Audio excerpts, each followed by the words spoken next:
This is the Sales Development Podcast, powered by Tenbound, hosted by David Dember. My name is James Bodden, here to introduce episode 207, featuring Mitch Reaves, Vice President of Sales Development at Dozuki. This episode kicks off with a proper player intro for Mitch Reaves, who shares how he made the journey into NCAA Basketball Coaching and then into sales development.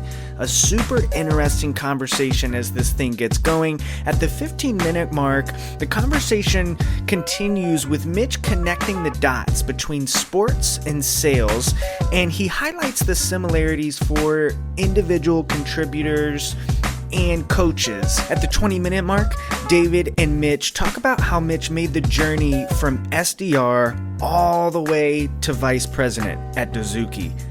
Some great practical advice from Mitch in this section here. Focused on the day is the phrase that you need to watch out for, a must listen for anybody on that journey themselves. And as the episode wraps up, Mitch speaks about the exciting growth plans for his team at Dozuki and what he's focused on to drive his team's success. This episode is chock full of value. Mitch brings a very real, tactical view to the episode, along with some great advice for anybody looking to make a journey up through the ranks into sales development leadership. If you enjoyed the episode, head over to tenbound.com, leave a rating, but for now, enjoy episode 207 featuring Mitch Reaves, Vice President of Sales Development at Dozuki. Hello. Welcome to another edition of the Sales Development Podcast. This is David Dember, your host. And today we're going to be speaking with a true baller and a former NCAA basketball coach. But let's do this. I'm going to introduce him in style. So, from Washington State University, number 23, 5'10", Mitch Reaves. Welcome to the show, Mitch. Thanks, David. Appreciate that. Didn't play in college, so that's good to hear the Cougs in the background there getting introduced in the starting lineup. I wanted to have a little fun with it because I'm such a big fan, big diehard basketball fan growing up in the Michael Jordan era, especially when Jordan ended up beating my Seattle Supersonics in Game 6 in Chicago. Thought that was such an amazing game, but I love the way the Chicago Bulls ended up having every starting lineup. I could still hear the music in my ears. That's a classic song. Yeah, you can play that soundtrack all day. Yeah, no, they actually, if you on ESPN, you actually can hear that during the playoffs. They've taken that piece of the Bulls kind of theme before the starting lineups. And man, it always fires me up. Like I'll be in the dining room having some dinner and I hear that come on and I just turn my head. I'm like, yes, Yeah. Between that and then like the old school NBA on NBC soundtrack. I mean, that just brings back all the nostalgia for sure from growing up watching NBA hoops. I mean, I'm a horrible singer, but it probably went something like this. Dun, dun, dun, dun, dun, dun, dun, dun, dun, dun, dun. I don't know. Is that That's good? I'm not going to correct you. I don't want audio out there. Yeah, I don't know. Hopefully the audio sounds okay on that because, definitely not going to be Justin Timberlake's brother on, Cry Me a River or anything like that. But today, I think this is so awesome. When we first connected on LinkedIn, I checked out your page. It really caught my attention. As you started off as, the head student manager for the men's basketball team at, Washington State for the Cougs in Pullman, and then went to Seattle University. I went to Seattle Pacific, so I'm very familiar with the university, and you were on the basketball operations side of the house, and then transitioned to an opportunity. And when we spoke offline about this opportunity, you couldn't pass up over at Cal Poly. I know you were there for 10 years, part on the operations side, and then moving into assistant head coach. And now you are the VP of sales development at Dozuki. And once again, kind of like Homer Simpson. Did I say it wrong? I probably said it wrong, didn't I? Dozuki, that's right. Okay, I said it right. I was so fearful of that. I was like, all right, don't botch this. But I'm really excited to hear your story. I think the listeners, especially in sales development, people that may be in a different industry are looking to pivot into the sales development field. I think you just have such a brilliant story. And so, I want to be able for you to showcase that. So I'm going to give you the mic. We can talk about a few things later on, but and how really coaching basketball really help you become a sales development leader. But before we even get there, love for you to introduce yourself, what your background is, where you come from, and all that good stuff. Yeah, well, thanks, David, number one, for having me on. Just honored to, be a part of this episode. And yeah, I mean, you kind of gave the resume there at the beginning. I grew up an Army brat, grew up in Washington State, ended up going to school at Washington State University, then had the opportunity to be in college basketball for 15 years before making the transition over to Dozuki and climbing the ladder here. So it's been a fun ride. For me, it's all about the people. And I think that's probably will be the focus in today's episode. It's about the people, whether it's coaching hoops, helping run a sales organization. You got to level up the people that you have around you. So I'm just excited to be able to talk with you today. No, absolutely, Mitch. And, so let's kind of just take a step back and kind of walk through, I wouldn't necessarily say your childhood, but like, what got you into basketball? What was the passion behind, coaching? And maybe explain a little bit about that piece. I think that'll be an awesome place to start. Yeah, well, my whole life was sports growing up. My mom, on her side of the family, she had 4 brothers. They all played sports. They all coached. Like my grandfather, actually, he was a high school baseball coach and teacher, and all of my uncles helped coach the baseball team at some point. And one of them was a high school basketball coach for a little bit. So it was just kind of in my blood. And when I started at Washington State, my first year, I wasn't really doing much, reached out to the program to see if, I could help out, be a student manager, and they let me on. And then I figured out after a few years, like, hold up, I might be able to get paid to be around basketball. So that's kind of what got me into it. Really was just the love for the game. I mean, I've always loved it. I've been a part of it organized wise since I was like in 3rd grade. So yeah, that's how I got into it and why I stayed into it. Just a passion. No, that's awesome. And so talking about coaching, right? I think about coaching. Sometimes the first thing that pops in my mind, I don't know why, is Phil Knight, him throwing, chairs on the court, it's just different people can think about different things. Obviously, there's a lot of good coaches out there in the NCAA, but tell me, like, what's your coaching style? Like, you got your team, just imagine the season's not even starting yet. Are you meeting your players in, the study hall? Like, kind of go behind the scenes a little bit of what coaching really is, not just coaching on the floor, but even on the outside of the floor, off the court. Yeah, I think that's probably one of the biggest misconceptions of college basketball coaching. Your actual portion of on the floor instruction and all the game stuff. I mean, we're talking maybe that's 20% of your time, like kind of as you alluded to. I mean, there's study halls, there's the housing portion, all of that. I mean, there's so much more that goes into it. Like, everything's big right now, mental health, nutrition. So there's just so many other things that you're helping to navigate with your team. Not to mention, most of these individuals are 18 to 22, so you're hoping to be a light for them and not just, of course, make them a better basketball player, but make them a better person. And you're there to help them grow. I mean, those are some pretty formidable years in someone's life. So I never really took that for granted, having that responsibility to be an example for the players and hopefully mentor them through, their time at the university. That's great. I love to see that hands-on approach. And I know that, it may be different for different coaches across the nation, but, now that we spoke a little bit off the court, getting on the court, right? Like, what were those things that you had to personally do to really help and develop and coach these players? You're looking at film, looking at so many different aspects of a player that some people might not really understand of how much time you're actually spending doing your research on these people. Like, what does that actually look like on the floor, looking at film? How do you dissect a person, et cetera? I think the biggest thing is figuring out how can you use that player's skills in the offense that you're running and the defense that you're running. You really got to find, where do they fit in? Obviously, there's a lengthy process in recruiting them, so you have a great idea of who they are and what they're bringing to your program. But the great coaches are able to take that person's talent and fit it in to the system that they're running. And so that's where you spend a lot of time, of course, watching film and really skill development on the offensive side. You just want to be able to maximize everybody's talent, and everyone brings something different, which is, true in the sales world as well. But, on the basketball court, how can you maximize that person's talent for your team, not only for their success, but the team success as well. And I think that the great coaches, ultimately, they're the ones that figure out how to do that year in and year out. Yeah, that's a great answer. And, the reason I'm kind of dissecting into this a little more is because, not only you were a coach, but you were on the operations side. And I think, me being selfish and curious, because I am such a basketball fan, about really the biggest difference between either basketball operations, like what that aspect looks like, compared to actually being on the floor, coaching, mentoring, etc.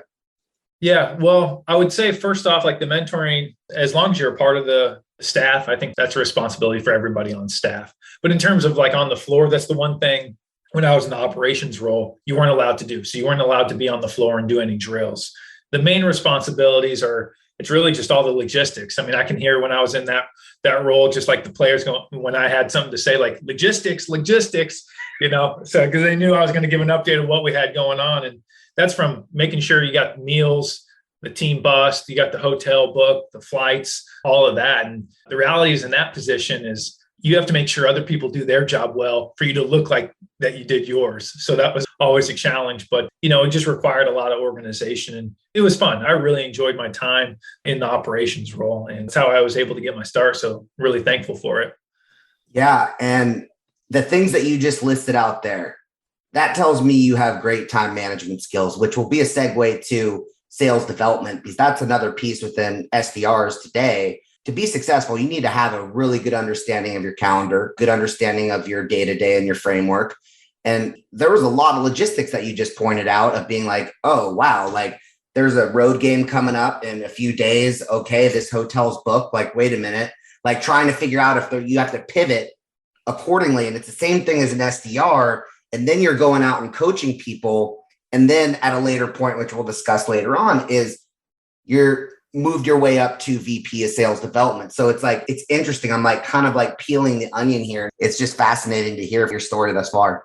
Yeah. Well, thanks, man. Yeah. I'm just glad you wanted to hear it. Definitely. So so tell me more about this. Like when you're on the floor as a coach, like what are the things that your head coach is asking you to be looking for within your players? Like, are you building out, not necessarily the playbook, but are you doing a scouting report, not only on your own players, but other players? So maybe talk a little bit about that. Yeah. I mean, that's a big aspect of it is the scouting reports for your opponents. Every program does a little bit differently, but a lot of programs, what they'll do is they'll just break up the reports with the assistant coaches. So typically there's 3 or 4 assistants doing the scouting reports. So you'll just kind of get your, the teams that you need to scout for. That involves watching film, pulling those clips.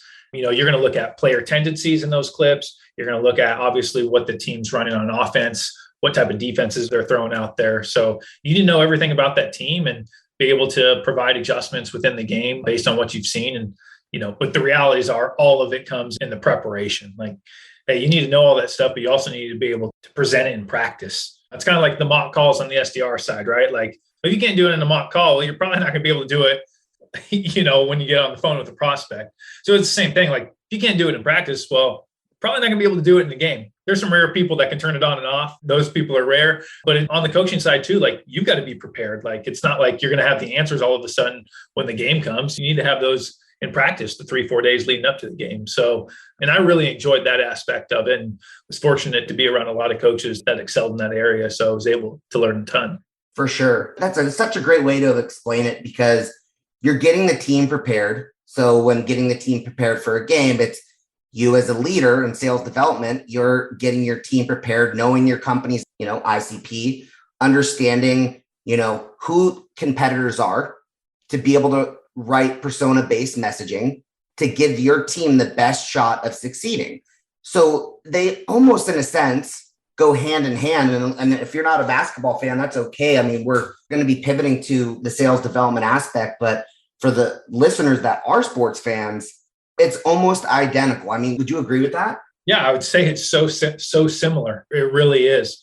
Like I mentioned kind of at the top was, you're dealing with people and everybody's different and everyone has different talents. It doesn't matter what the role is, sport, role, whatever it is. How can you maximize those talents for them to succeed? Obviously, in sales role, it's a little bit more of an island than you are on a basketball team because you got 4 other people there to help you win that game where, hey, you're on the phone. It's you and the prospect, but from that aspect, from a coaching perspective, it's how can I get the most out of David today? what are some things that I know that are going to relate to David that I could get him to, change up what he's doing or continue to pour gasoline on what he's doing, whatever that may be. And I think that's the biggest part of coaching. I think the biggest parallel too between sports and being in sales development. That's just a testament to, your emotional intelligence, because a lot of SDR leaders, or I wouldn't say a lot of them, some of them, really don't understand the aspect of everybody should be coached differently, right? Because you could be, one person that might be a little bit more sensitive. You might not want to do that.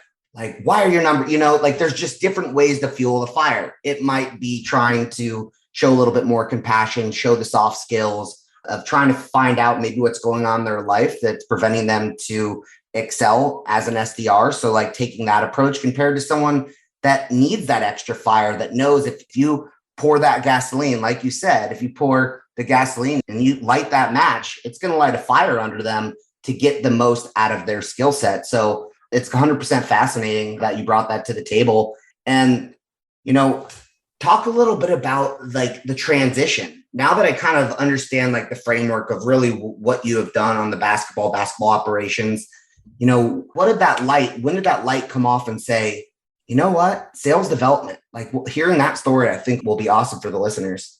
Well, I always thought that if I didn't get into college basketball, that I would have got into sales. And kind of my mindset, like I always thought like, it's easy to say things when you're not in like an industry, right? It's like, oh, well, I could do that or whatever. But I always thought like, hey, I think I could have success in sales. And, well, kind of when I came to this fork in the road, when my time at Cal Poly was done, it's like, all right, well, what are you going to do? And I was like, well, now's a good time to pursue sales. Like, go prove it to yourself. So that was kind of my motivation. I started out as an SDR, and, credit really to Dozuki. One, taking a chance on me. And two, they stayed true to one of the questions that I asked in the interview. I said, hey, will I have a chance to grow? Like, I just wanted a chance to grow.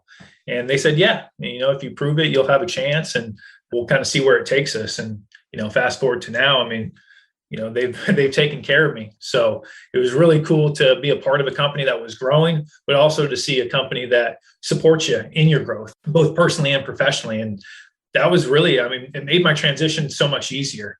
I'll say obviously like financially from going from coaching, which is not like it's a lot. It's not what you're seeing like Coach K and stuff making, to like an SDR position at that time. Like, yeah, that was tough. It was like, hey, uncapped commission, just go make the money. So from that perspective, it was fun and it was a challenge. For sure. And, even looking at your LinkedIn profile right now, you not only took that as a challenge, but you lit a fire under yourself to really say, you know what, I'm going to come in here and make the difference. And just by looking at your page, you got promotion after promotion to where you are today. So what did that process look like? When you woke up in the morning, how did you challenge yourself being like, hey, like, I want to make a difference. I want to show this organization that I'm the right person for this job. Like, walk us through kind of like your headspace, your mindset, etc. Yeah, I would just say it focused on the day. Like, I think we get so caught up in like, hey, this is where we want to go. This is where I need to be in 3-5 years. But all you got is today. And that was my focus as an SDR manager. That's my focus now. Like, and part of that I've really learned from, our leadership here at Dozuki, my boss, Brian. He's been a great role model of that. But it's like, just take care of what you can today. Like, maybe you'll get everything done. Maybe you won't, but you just put your best foot forward today. The rest of it will kind of, shake itself out. And I just really believe that. Of course, there's so many other variables that go into that, right? But at the same time, you get today, make the best out of today. How are you going to be a blessing today? And that's kind of my thought process. Absolutely. And why don't you I think, one of the things I'm curious, I see Dozuki's mission, like kind of their mission statement, and I've learned a little bit about them, but in your own words, like, how would you describe Dozuki? Yeah, we're a software tool to really upskill the frontline employees. So we're really there to create a continuous improvement culture through work instructions. That's really what our software focuses on, are the work instructions that get in front of the frontline workers.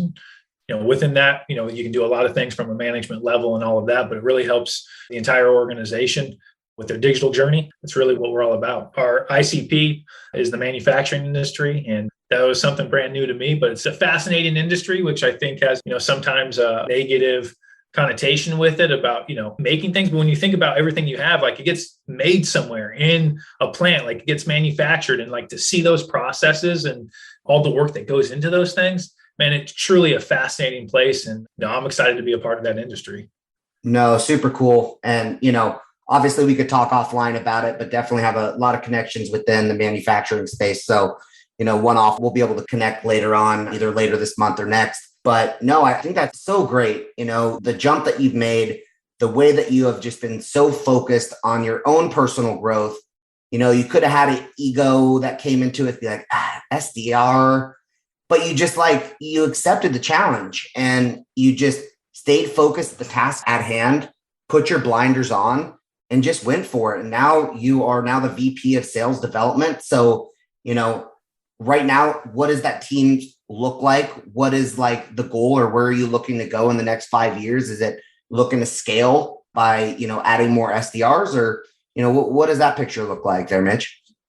Yeah, I mean, our team has grown quite a bit over just the last year. So yeah, we're looking to continue to grow. That's going to be both in headcount and of course, revenue. You're never growing without that, right? And, that's my main focus, is obviously being in charge of the sales development side, is how can we bring in new conversations to new companies? And that's my focus, organizing that with the team. So I've learned a ton in the last year being in this role of different strategies to use, go-to-market strategies. Like GTM, I wouldn't have known what that meant, like 3-4 years ago. Like go to market, like, okay, cool. Like the supermarket, like, what do you mean? But learning all those things and the different strategies to help our team, really excel and lift up our portion of the company. It's fun and it's exciting. So we're on our way up, and we hope to just continue to keep going that way.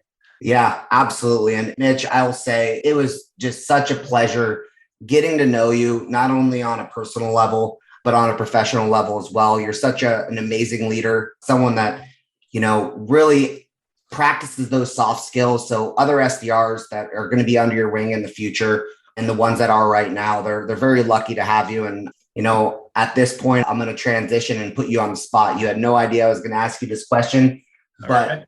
Who is going to be in the NBA finals, one, and who is going to win it? Because this is going to be recorded and it'll be fun to see if you actually hit it. So let's make the pick and then kind of go on with the day. Okay. Who's going to be in the NBA finals and who's going to win? I feel like this needs to be sponsored by FanDuel or something. I know, seriously. I was thinking FanDuel. We could have had something, but we had to do it for fun. I mean, I would have to say, if I have to make a guess, and just this is off the top because we're wrapping up here, but I'm going to say Phoenix Suns, Miami Heat. It's going to be a hot and spicy NBA Finals, #Chili Piper. Had to throw it in there because I am an advisor. There we go. Well, get that up. That's great. I disagree with you, David, but that doesn't mean I'm going to be correct. I think the Warriors are going to be in the finals, and I think that they're going to end up playing the Boston Celtics. I like it. This was like a Stephen A. Smith, like kind of follow up, like, hey, David, respectfully, but no deal. I'm going this route. Well, I'm excited to finish up with the playoffs. A diehard fan. I know you're a diehard fan, but more than anything else, thank you so much for joining us on the show. Yeah, keep on pushing yourself, keep on pushing your team, and continue to inspire the ones around you. Yeah, thanks so much for having me, David. Really appreciate it. Thank you. Thank you for listening to the Sales Development Podcast, the only audio forum 100% focused and dedicated to sales development, with your host, David Delaney. Please be sure to subscribe to the show on YouTube and take a moment to leave us a review on iTunes. Your support makes our show possible. If you are struggling with your sales development program, contact us at tenbound.com for a no-obligation exploratory call. Again, that's tenbound.com.